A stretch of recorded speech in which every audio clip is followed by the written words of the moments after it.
আসসালামু আলাইকুম রাহমাতুল্লাহ। আল্লাহর কাছে কল্যাণ কামনার 4টি দোয়া পবিত্র কুরআনে আল্লাহ তাআলা বিভিন্ন দোয়া বর্ণনা করেছেন। এই দোয়াগুলো মুমিনের জীবনের জন্য অত্যন্ত গুরুত্বপূর্ণ। এর মাধ্যমে আল্লাহ তাআলার কাছে কল্যাণ কামনা এবং অকল্যাণ থেকে রক্ষার আকুতি জানাতে হবে। পবিত্র কুরআনে বর্ণিত কল্যাণ কামনার 4টি দোয়া তুলে ধরা হলো আজকের এই ভিডিওতে।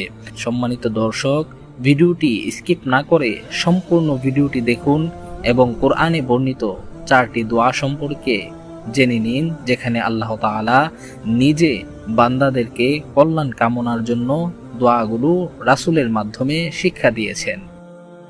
প্রথমটি হলো রব্বানা আতিনা ফিদ দুনিয়া হাসানা ওয়া ফিল আখিরাতি হাসানা ওয়া কিনা আযাবান নার।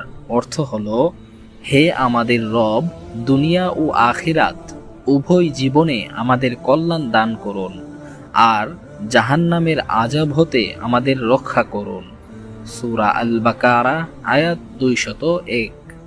দ্বিতীয় দোয়াটি হলো রব্বানা যালামনা আনফুসানা ওয়া ইল্লাম তাগফির লানা ওয়া তারহামনা লানাকুনান্না মিনাল খাসিরিন।